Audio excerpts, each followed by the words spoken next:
Hey Islanders, and welcome to episode 33 of the Camano Voice. On this episode, I speak to the son of Mark Ellinger, as well as a former podcaster. Please welcome Marcus Ellinger.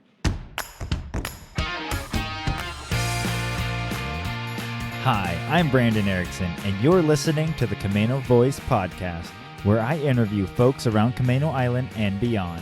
If you want to stay up to date on events, businesses, and even hear a little history of this area, subscribe to this podcast and share with your friends. Thanks for listening. Hey Islanders, and welcome to another episode of the Camano Voice, where we release a new episode every Tuesday. On this episode, I got to speak with Marcus Ellinger, who is the son of Mark Ellinger, so you will know him from the previous podcast, who is the founder of Glass Quest, as well as the founder of the Great Northwest Glass Quest that we have going on in February. And anyways, so I got to speak to his son, who works with him at the shop. And we get into the history of how he got started with his dad in the glass blowing. But then we actually take a turn and change from that into talking about his previous podcast that he actually used to have. It was called Nerd Buzzed. It's no longer available, but you can still listen to it on things like YouTube and their Facebook page. So I have a link for that in the description. But anyways, we share a love of nerd and nerd culture and things that are going on in that world. So we actually get a little nerdy in this podcast. So hopefully you don't get too bored from that. But anyways, get a little more insight into my background and what I enjoy too. So anyways, I hope you enjoy this conversation with Marcus Ellinger. Hey Islanders, it's Brandon with the Camano Voice. And today I'm here with the son of Mark Ellinger of Glass Quest, Marcus Ellinger. Welcome to the podcast. Thanks for having me. I'm looking forward to it. Yeah, me too. I've actually been looking forward to this podcast for a while, ever since I heard that you had a podcast in the past. Yes. So, I'm excited to get into all of that. But before we get started, tell us a little bit about Marcus. Let's see. I'm getting old now. I'm gonna be 40 here soon. I'm way into nerdy stuff for Perfect. sure. I like, superhero movies, action movies, sci-fi movies, lots of video game stuff. That was what our podcast was all about. That and drinking beer. We like me and my friends. We'd all, we love sitting around having a good craft beer and watching a nerdy movie or playing a nerdy game. So we did a lot of that on our podcast. Like you said, I'm my father's son, Mark Ellinger, who was on your show, and we work at Glass Quest together. So making lots of floats, or balls, as people like to call them out there. I've been doing a lot of that lately. I've just been trying to stay nerdy and keep that going without as much podcasting, so I can incorporate more nerd in my life. Yes. All right. Yeah, so you went to high school and everything. Did you grow up in this area then? I moved here, I want to say I think I was 10, so I think we moved here like 1990. Okay. And that was like third grade, I believe. So I went from third grade through high school here. So I graduated in 99. But yeah, for the most part, all of my education was here in Stanwood. Got it. Okay. So what did you do post high school?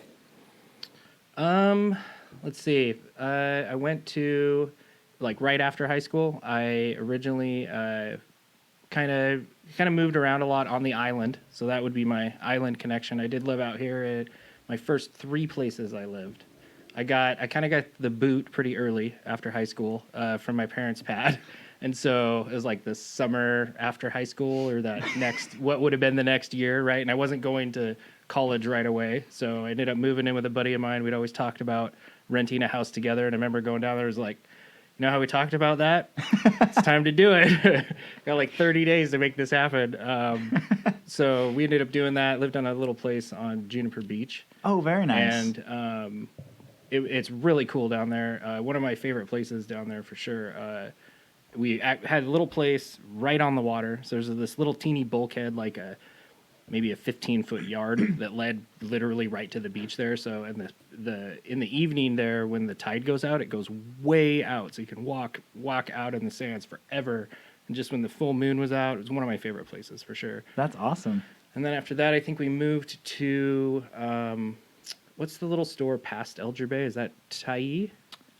I'm trying to remember. Yes, Thai I think Grocery it's the, down that way. Yep. So we lived out kind of by there, which is where you learn that if you live too far on the island, you add like at least 40 minutes to any trip you go anywhere, right? Like just a trip to town is almost an hour. Yeah. It's Yeah. pretty crazy out there. And then we moved a little closer kind of to the country club. And then I ended up buying a place out in Stanwood, real close to where I work now with my dad out at the glass shop. And Okay. I was house painter for a long time. That's what I did, or construction. So we had our own house painting company out here on the island locally. Okay. So maybe Even Sheen was the name. Maybe some of your listeners out there, we painted your house. Yeah. Hopefully it's still holding up.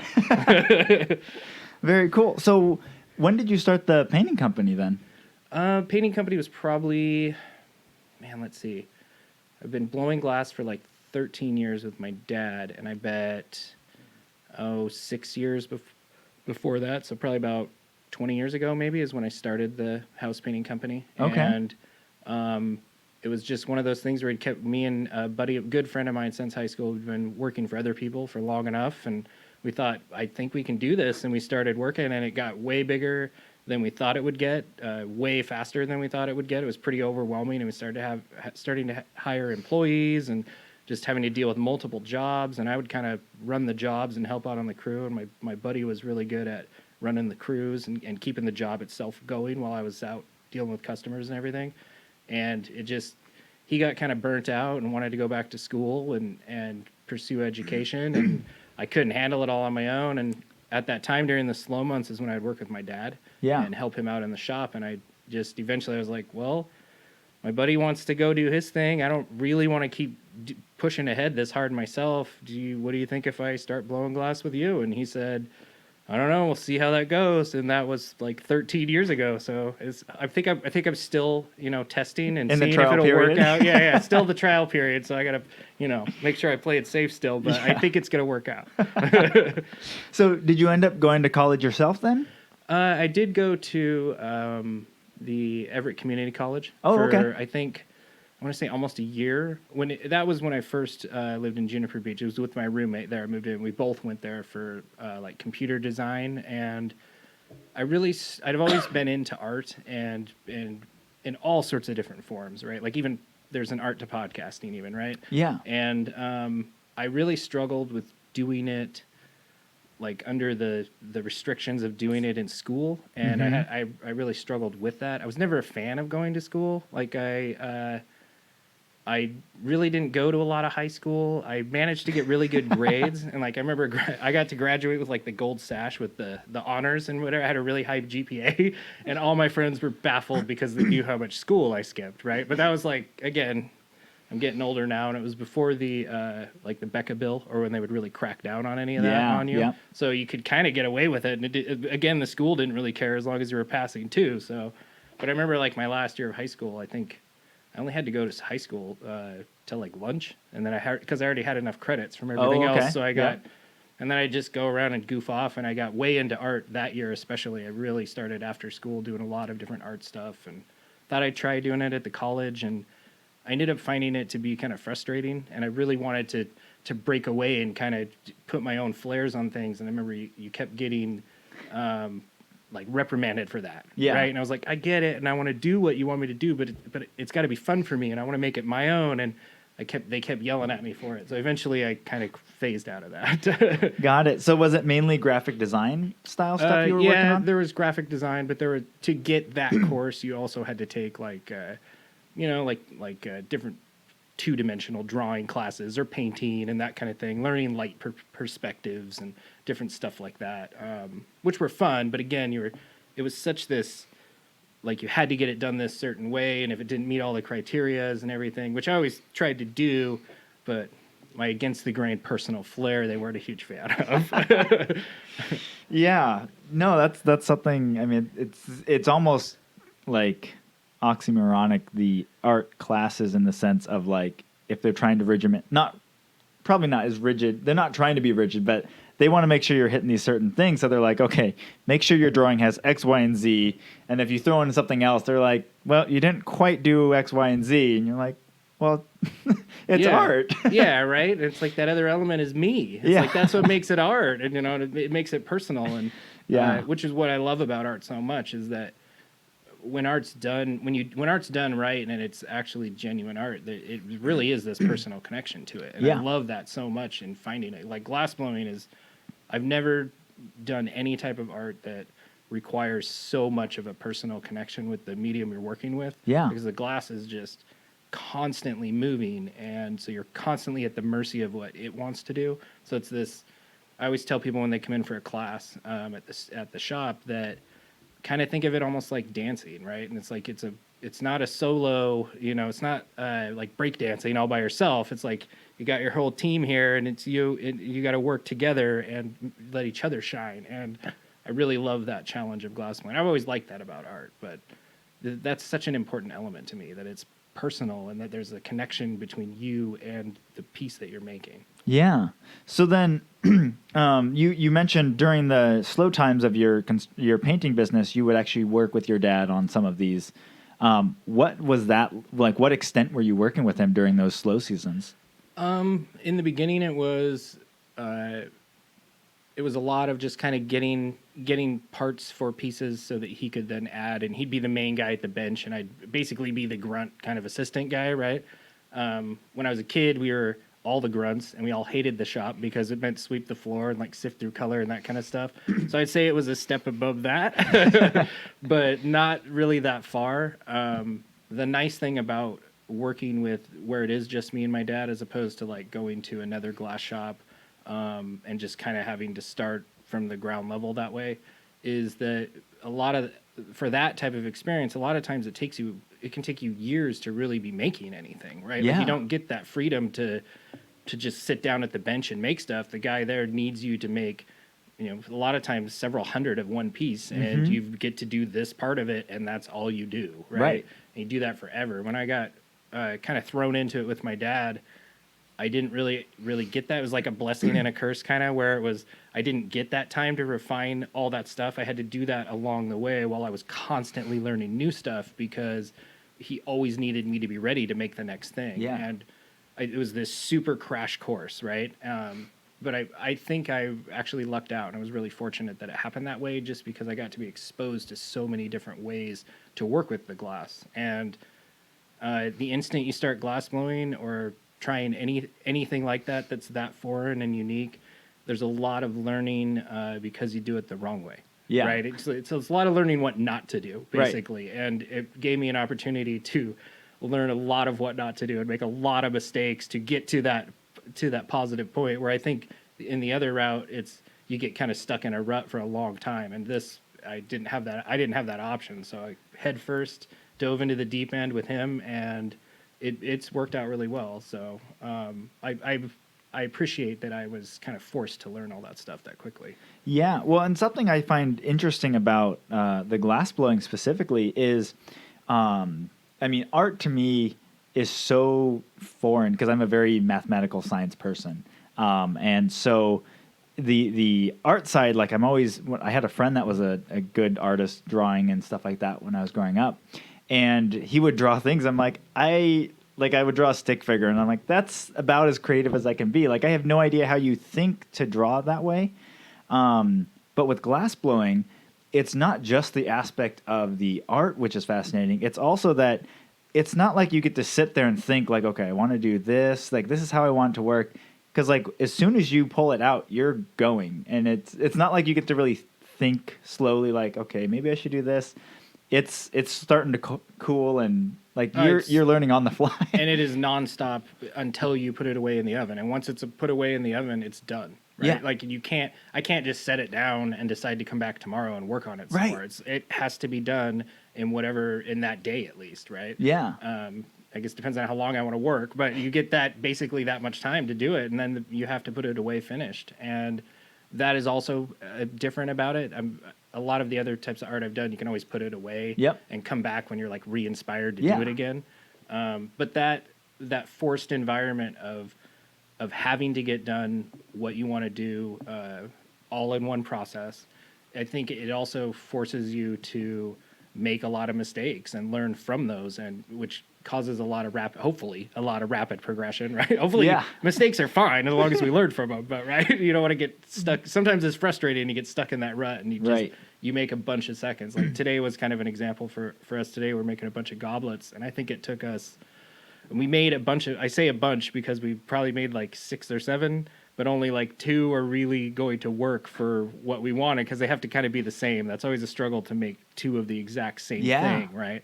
But I think we nailed it. It took us several more than it should have, but it was just one of those days, right? But Yep. we learned a lot, and tomorrow we'll make the other ones we need, and I bet it goes a lot smoother. Yeah. Hopefully. Well, yeah. You always hope. Yeah. Yeah, I think that was something interesting when I got to talk to your dad. He was mentioning how he started with very commercial side in the sense of like it was a specific vase or whatever that they were trying to create. And so like it was one after the other and it was that repetition. Yeah. But for you guys, it sounds like with everything, it's this, you guys have to kind of free form. And then in that free form, like, okay, how do I make it kind of feel or look the same as that last one we just did? Yeah, and especially when something is happening just kind of organically or because you made a mistake and then you roll with it, it's really hard to duplicate this mishap again, right? So sometimes you get a third one that, we'll sell in the shop or something to somebody who's not looking for that perfect set. But that is always a challenge of it, to try to make things that are the same. I'm always my favorite pieces that I'm always a big fan of are the first few of something, because they have such like ornate organic qualities to them that I couldn't really replicate if I wanted, because they are that tangible learning experience, right? Yeah. And it might be a little crooked or a little wompy or have something funky going on in it, but for me, that's this moment in that piece where I learned something and I personally connected with the piece. And so those always have this special place for me, as opposed to the one that looks just immaculate that's like a dozen down the line, right? Those first funky ones they're always my favorite. And it's evidence visually in front of you and watching yourself learn. And it's really cool to get to see that, right? Yeah. Very cool. I think the other thing that was really interesting talking with your dad was he was saying how, because you have such a strong artistic background and just natural bent towards, that he's learned so much just from you, like working with you on things. Yeah, I think we are constantly learning from each other. I do think we definitely have our elements of art that we're better at. We're both, which is great because we both can put our own little flares and personal, influences into it. But I'd say I'm probably a little better at kind of visualizing sort of the steps I want to do to get there. My dad is phenomenal at colors and knowing the process of glass blowing. He has so many years experience that he just knows what's going to happen if he does something way more than me. I might have the steps a little clearer in my head, but I'll get to one of them and suddenly realize that's not going to work. So now I've got to change all these steps on the fly, right? But like sculpting pieces, I think I can do pretty good at that. We do some birds and some other, like I've done some little figures and that type of thing, or put faces on mugs and kind of tried to give them some sculpted personality. And I really enjoy that process of doing it. There's a lot of like doing something to it and then a reaction that you have to just suddenly work with on the fly. But I've always been really good at drawing, and kind of like how you were saying that you struggle with the getting translating that mental image onto paper, right? Yeah. And again, I just think it comes with practice. Just make stick figures till your stick figures now wear clothes, right? And then suddenly they'll have hair and facial features. It's like it just all kind of happens. But I used to draw a lot, and I think that helped me with that translating that mental image to the tangible thing I wanted to make. Yeah, that's really cool. When you were first kind of deciding to get started with your dad, was that something that, was there a discussion of, how well do we work together and all of that? Or was it kind of just, we'll just try it out, and if it works, it works, and if not?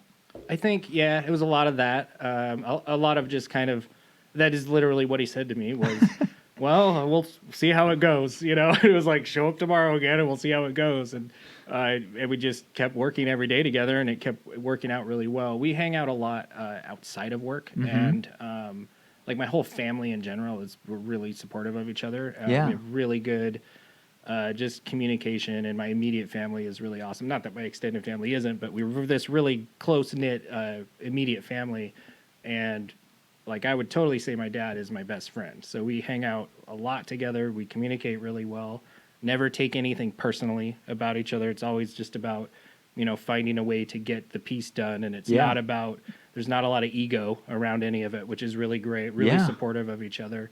But yeah, no, we get along really well, and it just kind of organically happened really naturally for us. Yeah. And do you have siblings or? I have a younger brother and a younger sister. Okay. Neither of them are really interested in the glass blowing. They just didn't really they were never really as into art and that kind of thing. Yeah. Growing up, I just went to it right away and was always loved drawing and like comic books, right? Yeah. That's another one of my nerdy things, but that's probably what got me into art to begin with was comics as a kid. I'd have my favorite Spider-Man comic and I want to draw, that pose that was on that page. So I'd draw it 5 times, again, making all these mistakes along the way and refining it and getting better and better. And I think like Spider-Man and Ninja Turtles were some of the first things I used to draw all the time as a kid. And I don't really remember my sister and brother finding that as appealing to them, being as attracted to that. Yeah. My brother really likes to work with his hands. So he's a machinist and gets to do a lot of that stuff. So he is creating. That's an art in itself too, right? Yeah. My sister was always into singing. That would maybe be her art thing. I would say. What's like the age gap? So I'm 39. My brother is 8 years younger than me. So Okay. there's quite an age gap there. And my sister's right in the middle. She's 3 years younger than me. Okay. So, me and my brother he was always the little pain in the butt little brother growing up, right? But now that we're all kind of out of all that, we've done a lot of things in our adult lives to just kind of be there and help each other out when each other's needed it. And we're really, really good about supporting each other, and really everybody gets along now. But yeah, he was a little pain in my. I remember that growing up. 8 years was a lot to take your brother, right? Yeah, it is. It's funny. I mean, I've got 4 kids right now, and just watching the different conversations that go on and the frustrations and how it's so real to them. My girls are 8, and like this frustration with their brother or something, and it's like, well, what's the matter? And it's like, he made a face at me and I'm mad about it. And they're so serious. Yeah, right. And it's like, it's always something. Yeah, it's pretty funny. It's crazy how, because even though we are all really close knit, we're all drastically different than each other, right? Yeah. Like I do the art thing. My brother does the machining thing. And my sister, she takes care of her kids, homeschools them, and really great mom.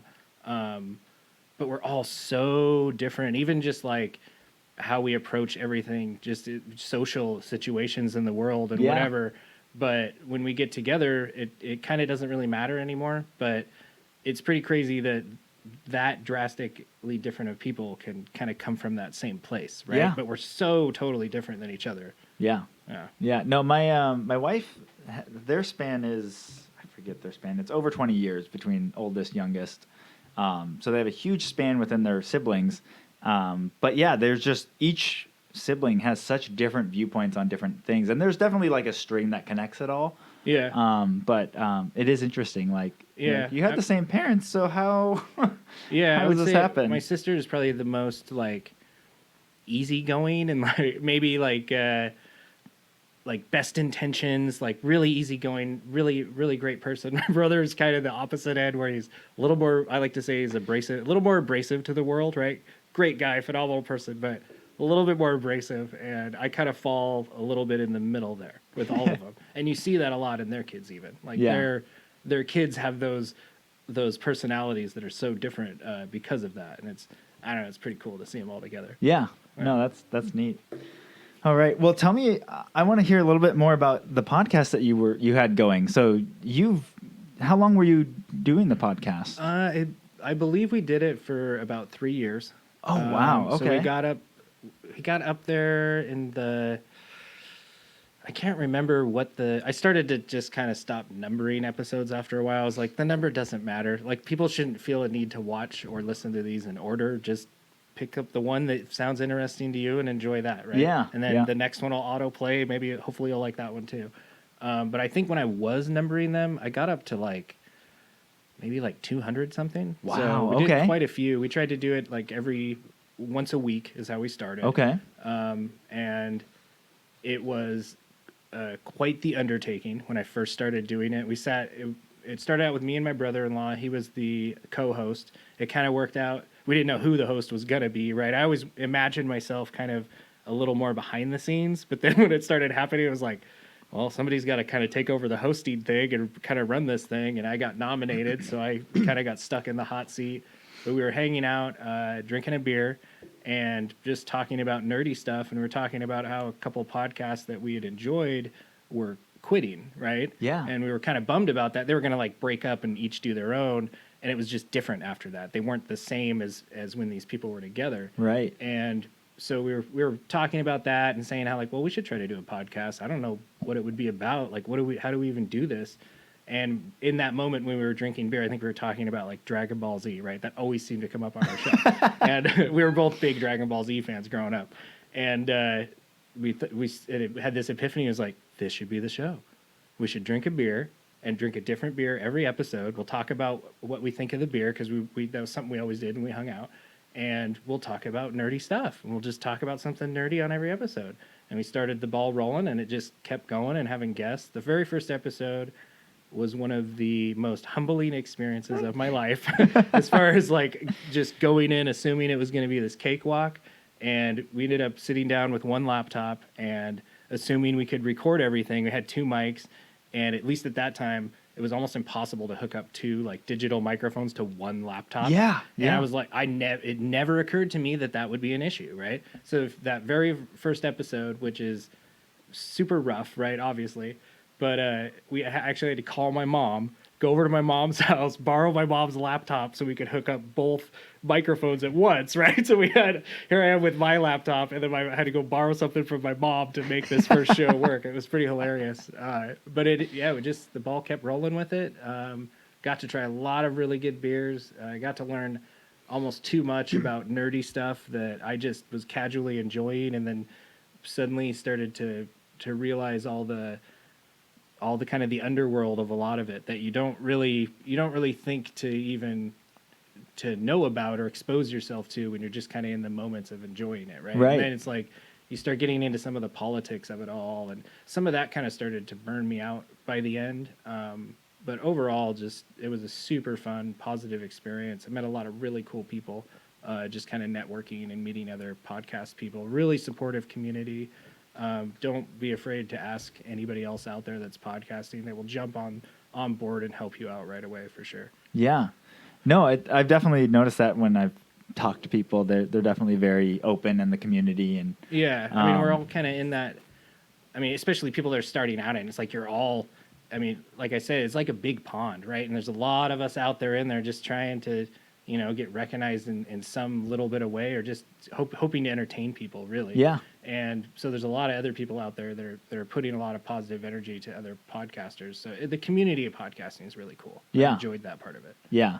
No, that's neat. That is something, though, with the nerd stuff. I've definitely, I've always grown up, in my family, I'm really the only one that really cared about anything nerd stuff related. Yeah. And that was kind of more me and my family too. Yeah. Yeah. So I was I wasn't actually a huge superhero fan growing up. I was super into Pokemon, Digimon, Yu-Gi-Oh, these animes that came over from Japan and were just then getting dubbed and everything. Yeah. So those are my introduction into that type of world. And so I was super into all of those things. And then as superhero stuff started coming out, I was more into the film side of it than I was going to the comics. Yeah. And with the comics, it always I would start reading the comics, but and they started re-releasing or resetting the world and things like that. But when you jumped into a comic, you were so far past go, the beginning of it, that I was like, wait, I am so lost. And the story would begin and end in the comic, and I'd be done and be like, I don't really know what happened. Yeah, I always tell people whenever they go for comic books, don't necessarily get held up on that you're a fan of this superhero. Maybe I only want to read The Flash, right? Is the only one I like. Maybe start there, but then when you get to that arc, they're typically some of them go for like a year, but you can usually get these arcs where it's like 6 to 12 issues. Yeah. And it's usually done by a writer and an artist team, Yeah. right? And so if that's the one you really enjoyed or that's your favorite part, don't be afraid to pursue them as opposed to the hero, because then you're going to have a similar feel, and it's like a movie director or somebody, right? Like, even though they make these different genres of movies, you might like the feel of that movie, of their style of movie. So don't be afraid to pursue that. And I also like to encourage people to not so much get hung up on the big two, which is usually Marvel and DC. Like, there's a lot of independent comics out there. If you go to your comic shop, there's a comic book out there that isn't necessarily superheroes in tights saving the day, but it'll have something in there that's really personal, and it's written really well, and the artwork is really unique in it, and it's very independent. But that's another good way to kind of find different artists and people that work on it, because sometimes those guys that work on the big ones want to break away and do something more personal to them. So they'll do an independent one, and it'll be more like on an independent label, like Image is really good at that, or Dark Horse is another company that you can check them out, and they will have, sometimes those people will only do a comic that's, again, like 12 issues, and that's it. The characters are done, the story's done. It's this complete story, so you don't have to worry about that, like you're saying, jumping in the middle of this big arc, and now suddenly it's going to tie into every other DC Comics. Now you got to get 50 of them to get the whole story, and it's like, it can be super overwhelming for sure.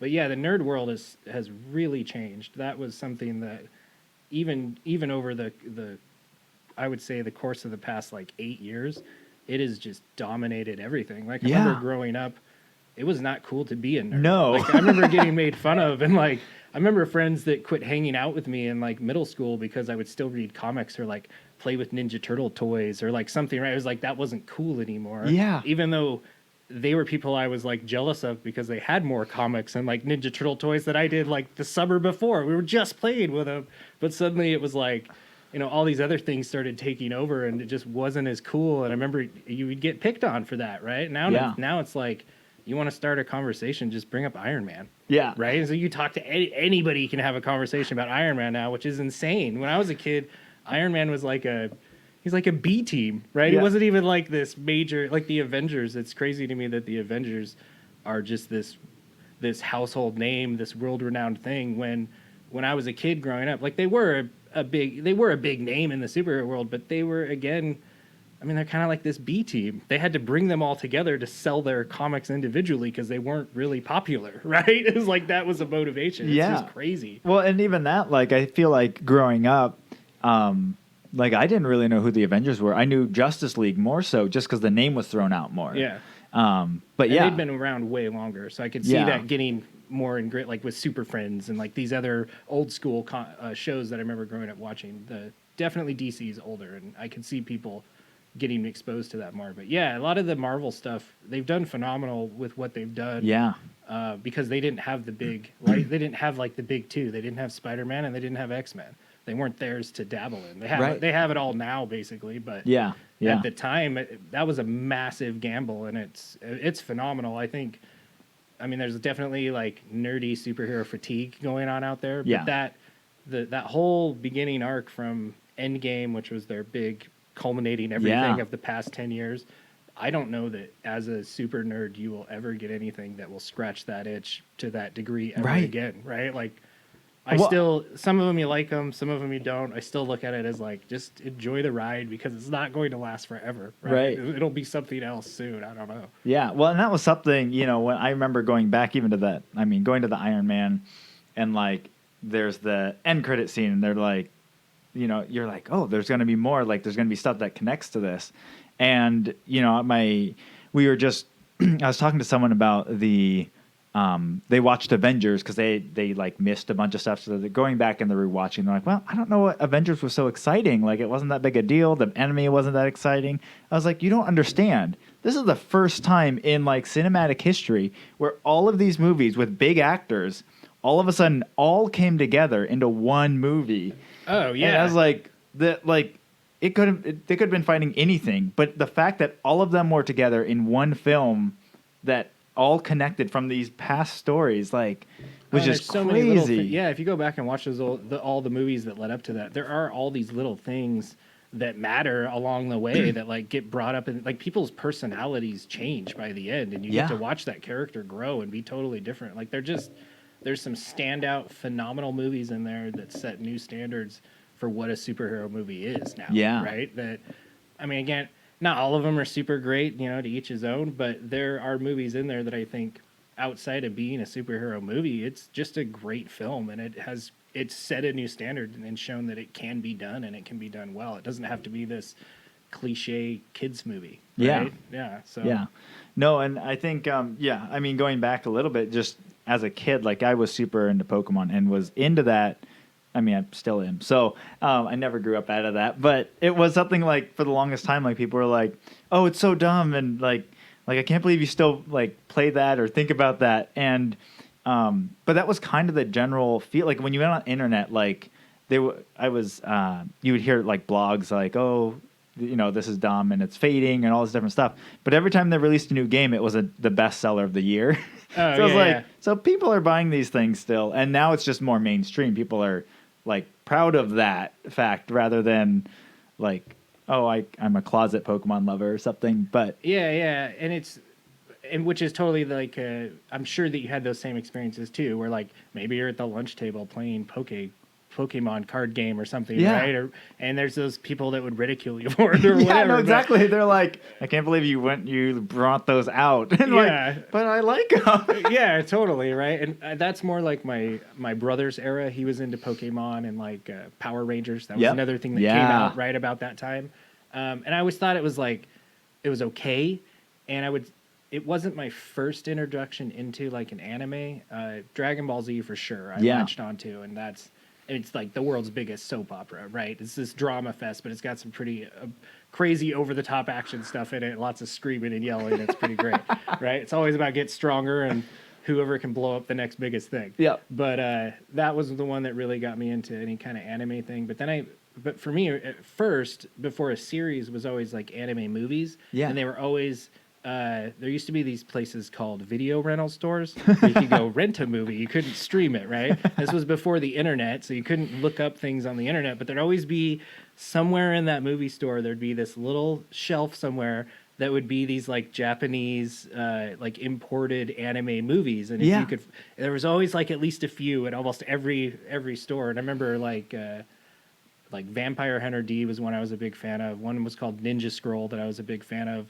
And when you would watch them as a kid, I remember you'd get to take them home because they were cartoons, right? And nobody thought anything of it. But then you'd watch them as a kid and be like, this is so gory, violent, and like crazy stuff going on in here. Like, I don't think mom and dad knew what, but then I was hooked, right? It was like, and the art of it, I really appreciated. Like, it's not a lot. There are those animes, of course, that are like a Saturday morning cartoon, but you can find animes that are, again, almost like a comic book quality where the drawing in it is this personal passion project of these creators and this team that did it, and the production value is insane. And when you think that it's all done by hand by these people, it's just crazy.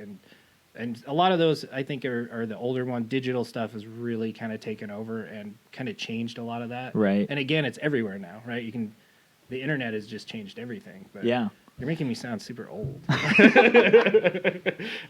Well, I like one of my introductions, I would say, to like superheroes in general, like the thing that started me, I mean, Spider-Man, obviously, just because I think that's most people's entry. Yeah. And that was like some of the Spider-Man PlayStation games and stuff like that. But the Smallville, which was a show based on Superman, like before he was really Superman. Oh yeah, I've seen it. Yeah, so it's all 10 seasons. Me and my wife couldn't handle it. We handled it up to like season 8, I think. Yeah. And then we were like, all right, this is getting to be too much. Yeah. But I usually don't care for like the high school kind of drama part of a show. But I actually thought that's the best part of that show. Like those first few seasons where you get to see Superman like learn to use X-ray vision for the first time. Or like he sneezes and blows a hole in the wall because he just didn't know he could do that. But then he's like, I've got to not... Like, no one can see this, right? Yeah, right? I actually really enjoyed that show, especially in those first few seasons. And I didn't think I would. It's like, what is it, like CW or something, right? Yeah. Or WB. Maybe at the time it was WB. It probably was. Right? See, again, I'm old. Yep. Yeah. No, and then so one of the things I've continued, I actually have, in the last year and a half, probably stopped keeping up with them as much. But the CW then rebooted and did Arrow, which started the whole nother like DC universe thing. And anyways, they've continued to build on that, and they've got like 4 or 5 shows that all kind of connect. It's like every day of the week you can watch a DC hero show. I know, now, and they've right? done a better job than the DC movies. Shots yeah, fired. Yeah. But they just to each his own. But we don't need to talk about Batman versus Superman. Let's not get into that. But they just completed a crossover, which was kind of it was kind of the culmination of like the beginning of Arrow being the start of that. They then did this one where they did this massive crossover with all these.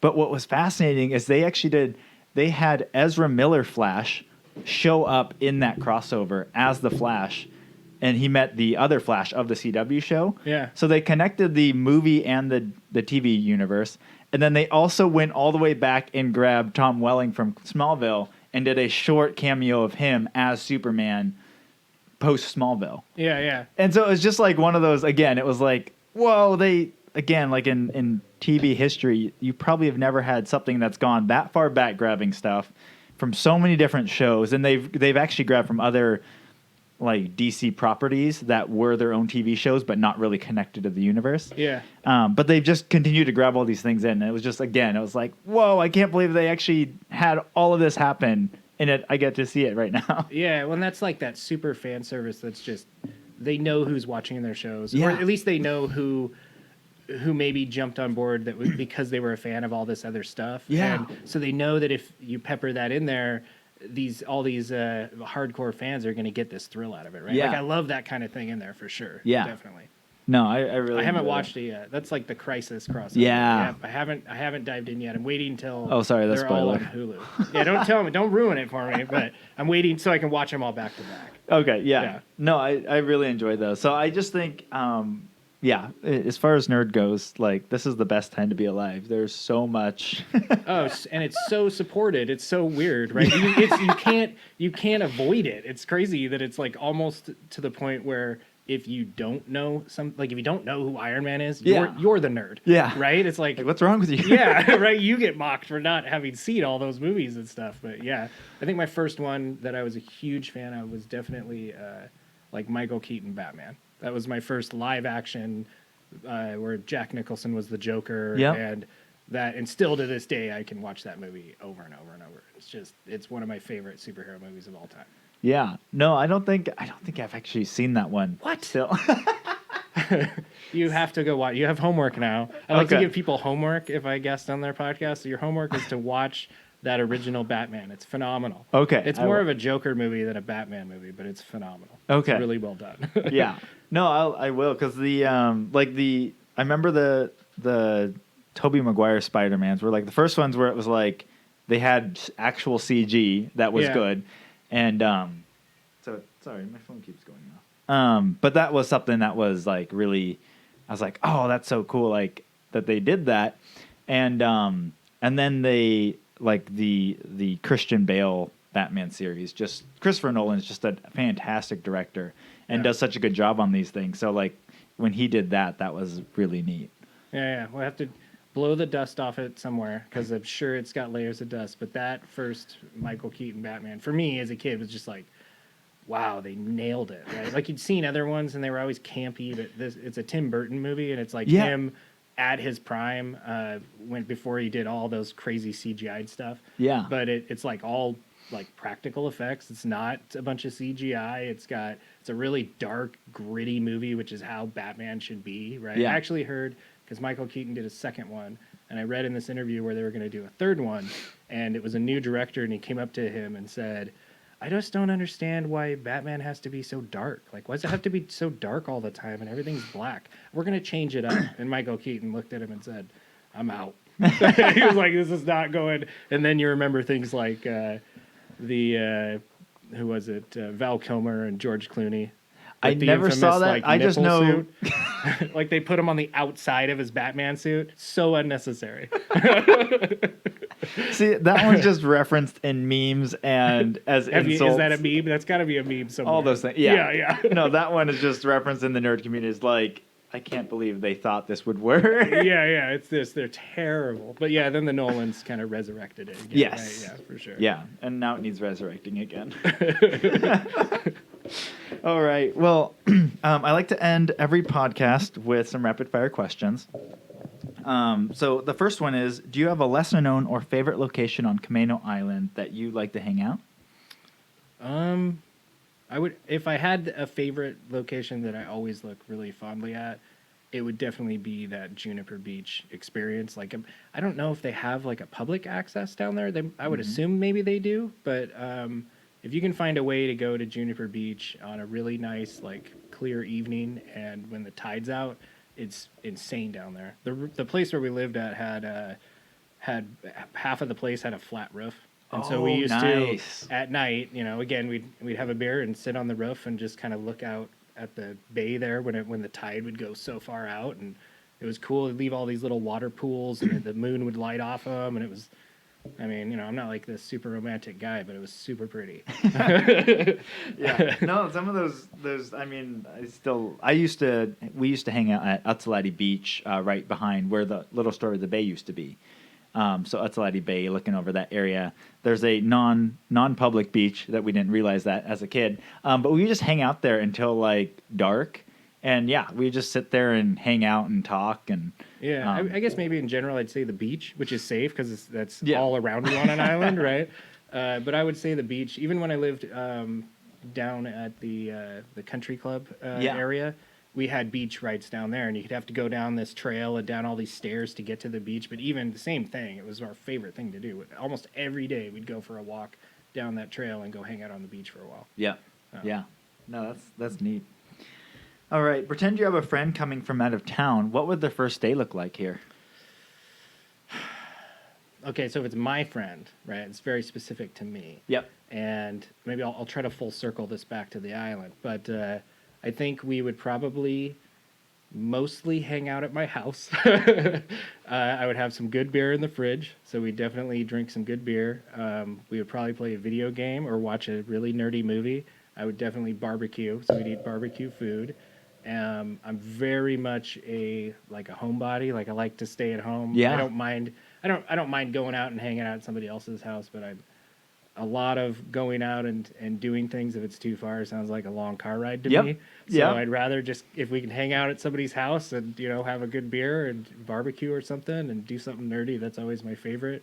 And I think that part of that comes from living on the island. Because you kind of get, like I said, once you live any distance out at all on the island, I think it's a minimum 30 minutes, if not an hour, that you're adding to any trip. Right. So suddenly you don't want to leave you want to stay home, right? Yeah. And which is awesome. It's great out here. But I still retained that mentality after my island experience, right? It's like my mom calls me the island boy of the family because of all that. She's like, you never want to do anything or go anywhere. It's like, but it's like, we got everything right here. Like, we'll cook and have good beer and hang out, and it'll be fun here. So yeah, no, I totally get that. That would be probably what that person would do if they're hanging out with me.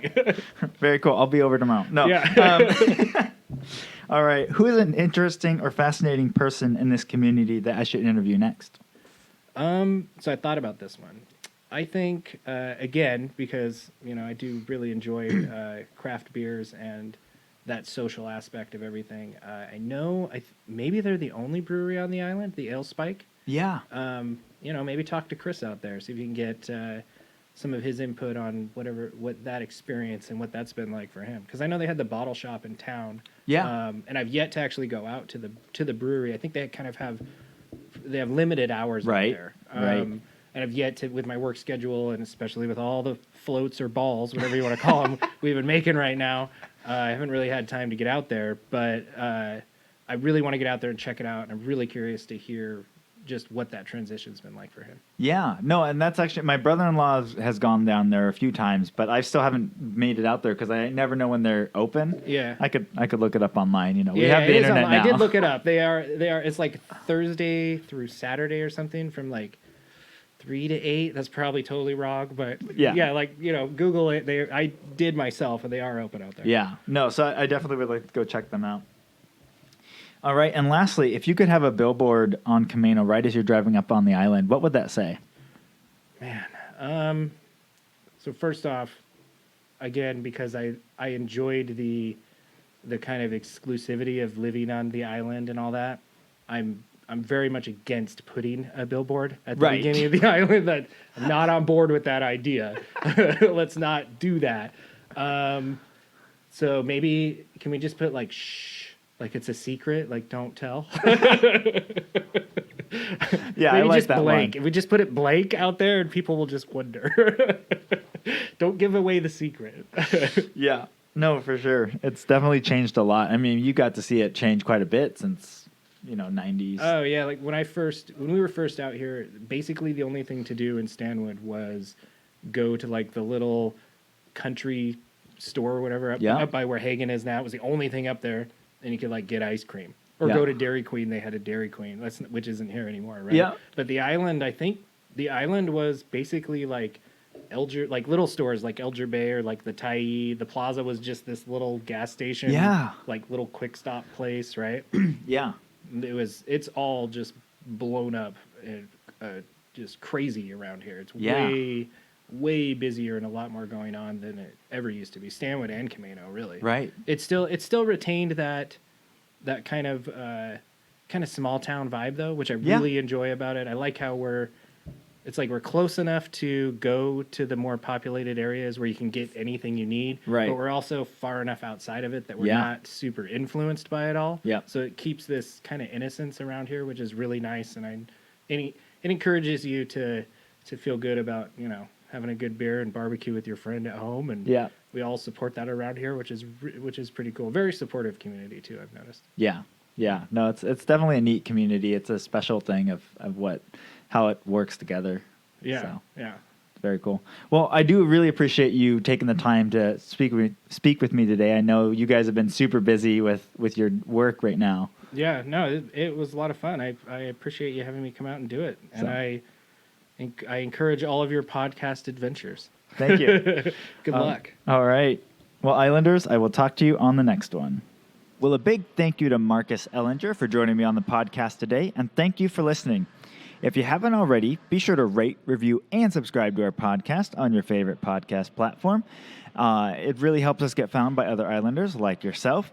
And for more information on this episode or previous episodes, go to CamanoCommons.com/podcast. That's CamanoCommons.com/podcast. Thanks for listening, and see you next time.